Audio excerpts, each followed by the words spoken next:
So then how do you then direct your energies towards trying to fix it? I think you start with yourself.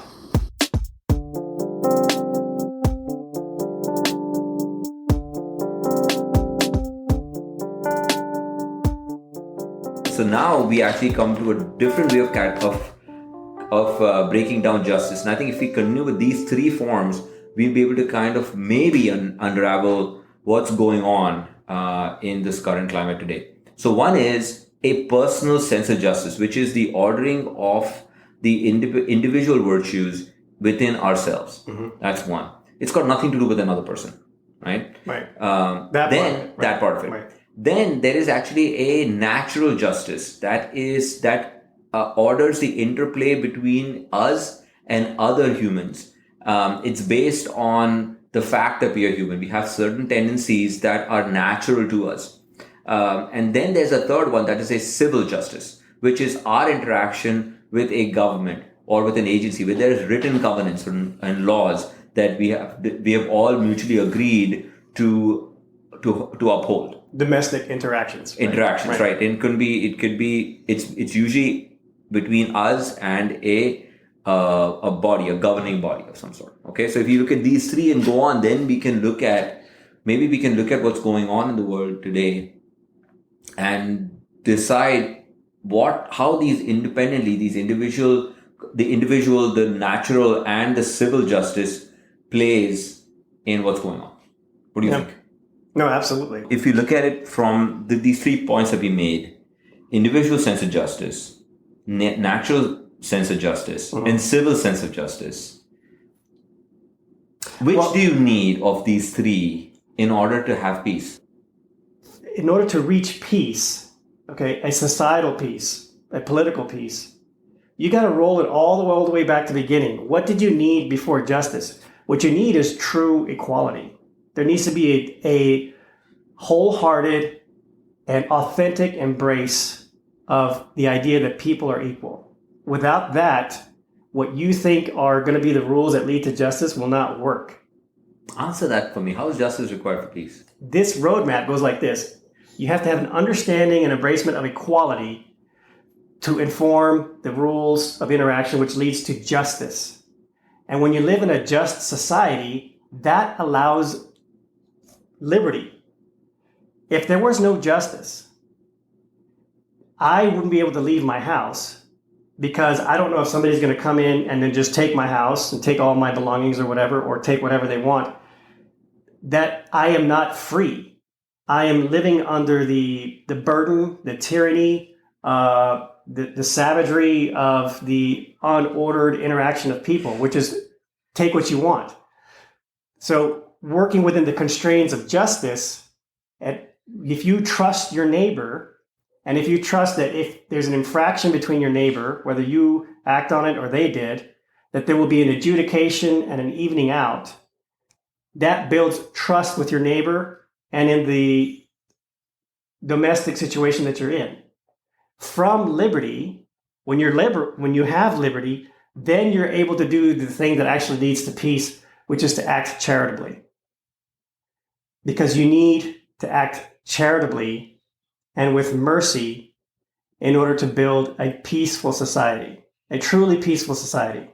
Let me just summarize what you said so far. So that to make sure you understand. What I'm saying essentially is that what you're saying is that in order for there to be peace, you should have liberty. That means you should not be worried that that your property is going to be usurped by your neighbor.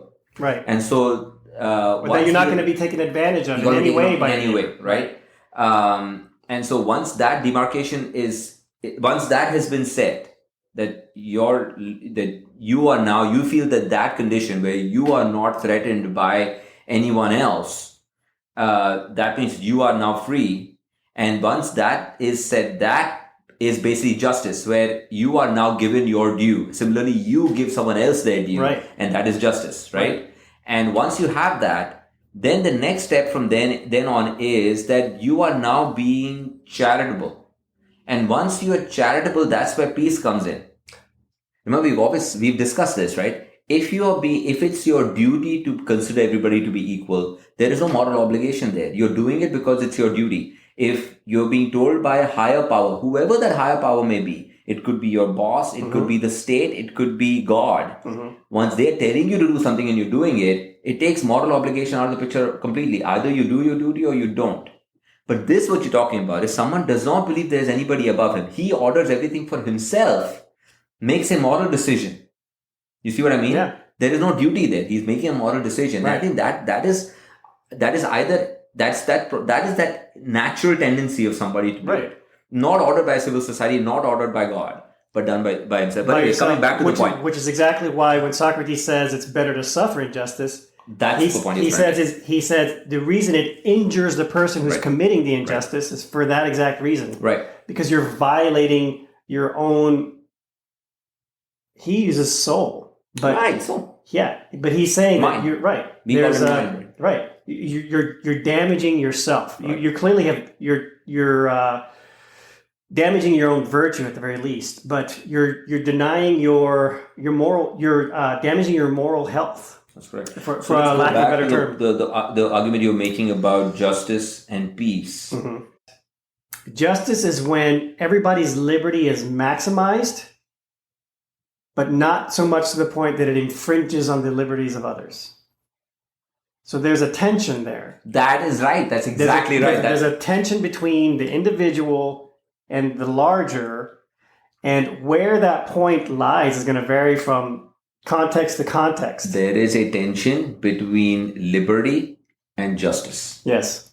Because when you are saying that my neighbor should not be able to take whatever they can from me, that is liberty for you, but it's not liberty for them if they want to. Right. So peace can be enforced because there is a relationship of a strong to a weak, and the weak person has to just shut up and suck it up. But there is no true peace there because things are boiling on the inside, and one day there's going to be revolution. Right, and that's not true peace. Right? And that's not true peace. Right. It looks like peace, right? But it's not. There's it's silence, but it's not peace. It's not peace. It looks like peace. So that peace can be enforced though. When they talk about when you see things not happening despite big occurrences, it could be because peace is being enforced. People are being asked to sit at home, barricades are being drawn, army is being called in.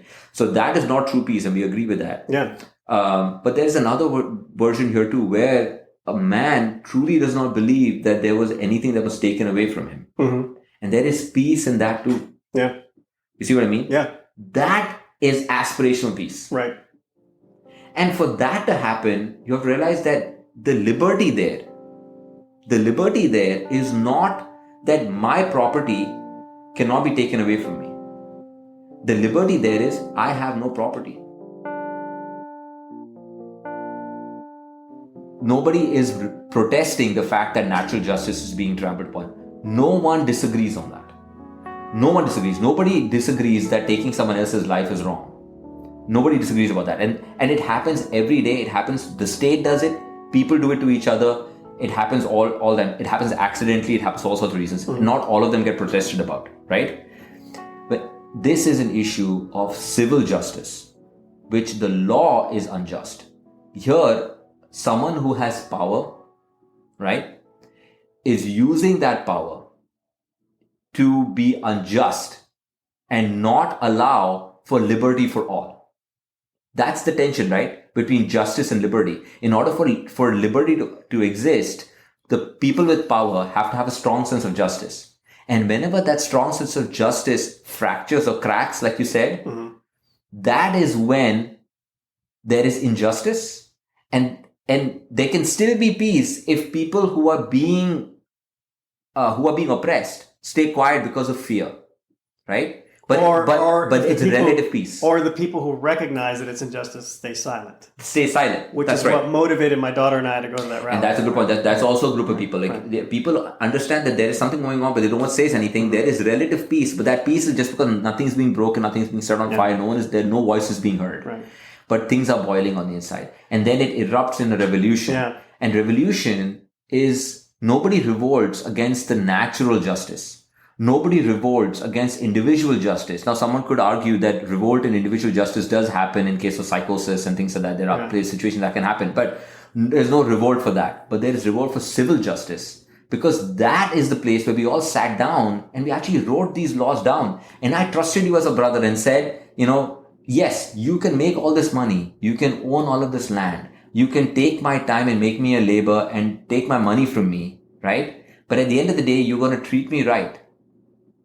Yeah. You can get wealthy off my back, but we'll be equal in the eyes of the law. And it turns out that we are not equal in the eyes of the law. And whenever that doesn't happen, that is what leads to the spark. That's what leads to unrest. You see what I mean? Right. So when you say no justice, no peace, that's what you probably mean by that. Yeah. When there is no civil justice, right, there is no peace. But this is absolute peace we are talking about. Right. Because relative peace can be enforced. Yeah. What I was getting at, because we were talking about the issue of equality doesn't just apply to liberties, but it applies to application of the law.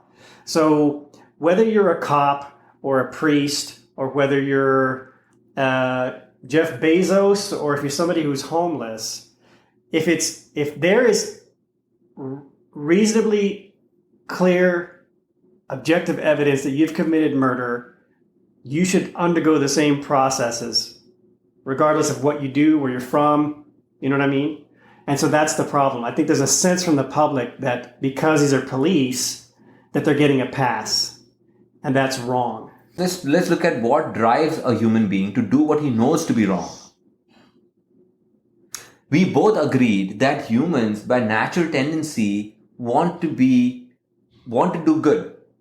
What is good is good. They understand what is bad is bad. Right. Nobody breaks into a home and thinks that, oh man, this is the right thing to do. I know what I'm doing is right. Mm-hmm. Unless they truly believe. A lot of these guys believe that they are at the wrong end of social justice. There is no equality in. They don't have the same opportunities that you have had. They don't have what you have, and that's because society is against them. The laws are against them. You see what I mean? Mm-hmm. And that's what prompts him to do this. So that's why when it comes to civil justice, these concepts, these fissures and cracks, they've been there forever. They go both ways. So ambition will find the weaknesses in those frameworks, but desperation will as well. That's a great way to look at it. Right. And so that's what I'm saying. That's why equality is so important. And again, equality in it. But man, here's the thing. When you say equality, what do you mean by equality? Equality in what? We know from a natural perspective, the only equality that matters is my life and your life. You don't own anything. I don't own anything. It is civil law that tells you that, yes, you own this house. You own this car. It's a hard. And now I'm thinking like, man, I'm not a lawyer. Like, I'm starting to use words that that's right. That are pretty legal. Yeah. But it seems to me, just as a person outside the legal system looking in, it seems to me what the bottom line is that equality has to do with rights. It has to do with liberties that are justified. You were justified by ownership to have these certain rights. And the challenge is finding the balance between where your rights end and the rights of somebody else begin. Because the tension is what we said. When your liberty begins to overlap or infringe on the liberties or rights of other people, that's where there's a problem. Okay, so without having an issue of ownership of property, mm-hmm. Can you give me an example where your liberty could infringe on someone else's liberty? I'm trying to get to a point where I'm trying to say that no. There is no other way in which this natural justice or natural laws can be trampled on unless you tell me, hey, I own this piece of land. You cannot step on this piece of land. You cannot eat fruit from this tree. You cannot kill this bird. Well, what about racial discrimination? Now, individual justice is you and me. Mm-hmm. No one gets to decide what our sense of justice for ourselves is. Okay, right. Natural justice is this Aristotelian justice, right, where I have to now respect your life and your liberty because you should respect my life and my liberty. Right. But that is a natural one that you and me didn't sit down together and come up with these covenants. Right. These are there. The natural, or natural origin of rights. But if there are 50 or 100 of us, right, then this, or 200 or 2,000 or 20,000 of us, we have to come together and if everybody has a voice, nobody has a voice. Then we have to come up with a way to say what is right and what's wrong. Well, and you need a set of rules that governs the interactions between those people. That's civil. That's civil justice. Right. And so what I believe that the way civil law comes to be is when ownership becomes an issue. It is the United States versus Mexico. But what is the United States? What gives United States the ability to say that this is the United States? This is land on earth which nobody owns. Okay, now I'm tracking what you're saying. So when you reach that tier of interactions, so the interactions that are concerned with distributive justice, right? So the distribution of wealth, property, that is totally. I now know what you're saying. That is completely within the domain of civil justice. That's right. And when that is infringed upon, that is when tempers flare. And that's what's happening here in these situations. When you talk about it, is not about a man killing another man. That is wrong. No one's going. But it happens every time. It happens every day, and several times a day, and nobody is up in arms about it. But it is this covenant, this civil justice, this sense of equality that's written into our Constitution that is not being upheld. You see, that is civil because we all got together, all of us got together and chose this person to uphold the law. Got it. The law only, so here's the thing about law, right? When it's not natural law, when it's civil law, civil law only stands if someone can enforce it. Yeah. The liberty that you're talking about there, the liberty that you're talking about, that your neighbor doesn't just walk in right now, take what is yours and walks away, is because you know that the government will enforce your liberty. You cannot enforce your liberty. Yeah. People try to do it, but you cannot. Right. The government is going to enforce it for you. But when the enforcer himself takes what is yours, where do you go? And so that it becomes even more complex than that, man. The reason why we are in this situation that we're in right now is because we don't know what we have gotten ourselves into. We have lost the ability to have these kind of dialogues, to understand what these things mean. What does justice mean? What is equality? What is law? If you think about these things, we think about these things as law and order TV shows. Justice is basically, murder and burglary and rape and how to deal with that. Mm-hmm. Nobody looks at it from these things that we are concepts we are, but I never looked at it from these concepts. The only reason I know it because I read these. And so now we are a bunch of people, a country, a group of people who have to obey these laws, and we don't even know that how these laws came about, what they even mean. Right. And that is what's leading to tension, because we can't interpret these laws. We see obvious things and we call them injustice. We don't even know if they're truly injustice or not. We don't even know how it is argued in a court of law that is it unjust or not. Like Mortimer Adler said astutely that justice is the most complicated of the virtues to talk about and apply in life. But which justice is that, Eddie? Right, which justice, right. So that's part of the complexity, right? And then in which interaction and in which context. And that's because there's so many different variables in actual life that can make an act in one situation appear justified and in another completely unjust. That's right, like the guy who breaks into the house. Right, and that's not even getting into people's interpretations of the facts revolving it. So in terms of practical applications of justice, I think it's going to be understanding that it's a way to inform your actions in dealing with other people, right? Going back to it as a virtue. And it's a way to also order your own efforts, internal efforts, to achieve virtue. I need to look at my interactions when I reflect and introspect, either at the end of the day or when I take a moment, is look at the interactions in my life and ask myself, have I been just? Have I been just to the interactions between myself and my family, my wife? Have I been just in my interactions with my kids? Have I been just in my interactions with my coworkers, with my friends, family? Have I been just in my interactions with the nurses that I work with? Have I been just in my interactions with the scrub techs that I operate with? But Martin Luther King had a great quote about silence, like the danger of silence. So if you have a sense of integrity, if you see injustice, your failure, as soon as you recognize that as injustice, in good faith, okay, not opinion-based, not reactionary, you see something that is just wrong. And we do that all the time, right? You and I talk about things that we perceive as wrong. When you don't speak out, what are you doing? Right. So the question is, Ken, you're right. We should talk about good and evil because we don't know what is right and what's wrong. We think we know what's right and what's wrong. How you order your life, of what you can control, right? Mm-hmm. You started off by saying all the things that you can control, your interactions with yourself. Yeah. Your interactions with your family, your interactions with the people you interact with, right? That can be ordered first. The next thing that you can order is your natural sense of justice. If you see natural injustice, we should step in. Those are the lowest hanging fruits. That is the obligation of mankind, right? Yeah. And you always hear me say this, right? Like, Nelson Mandela, Mahatma Gandhi, Martin Luther King. I don't say Martin Luther King as much. Maybe I should say that is true. Mother Teresa. Yeah. They have upheld this natural sense of justice. You see what I mean? Yeah.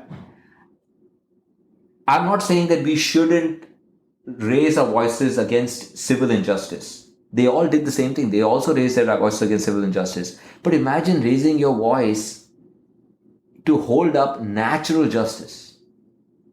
To make sure that people aren't dying, that their life is your life. That is the kind of life that we should be aspiring towards. Yeah. That is purpose right there. I see what you're saying. But there is some overlap though, right? Because Nelson Mandela is a good example. So what was he fighting against? Inequality. Yeah. And there was manifestations of those inequalities. See, it was civil inequality. It becomes complex because the oppressor uses civil laws to fight against a natural justice issue. Right. And so that's what I'm saying. I think it's kind of a continuum because it's a progression. Under ideal circumstances, and this brings it back home nicely, under ideal circumstances, the civil array of laws is informed by the natural sense of justice, right? Some sense. That is the challenge. In so many contexts of our lives, we're moving away from what's in our nature, right? We just talked about physical fitness. Right. That's the dynamic there. Right. The closer we stay to natural law, the closer we stay to nature, the more grounded we are, the easier it is to make these decisions. So another way is to also order our lives the same way, right? Yeah. Where if we start looking for individual justice, natural justice, and not worry so much about civil justice unless we really understand what civil justice means. Yeah. Yeah. There are so many different things that so then how do you then direct your energies towards trying to fix it? I think you start with yourself. I think that's the truth for everything. If everybody orders their lives internally, they will find that they are incapable of doing the things that they do. Yeah.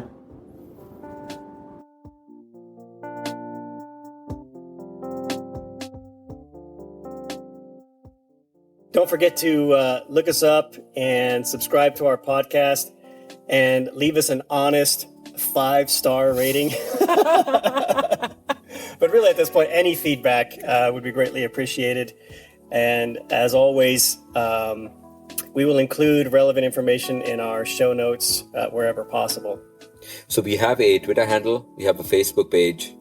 We also have our Gmail account, resiliencyrounds@gmail.com. So shoot us some questions. Give us some feedback there. And we'll be happy to get back in touch with you. All right, guys. Until next time. Yeah, thank you.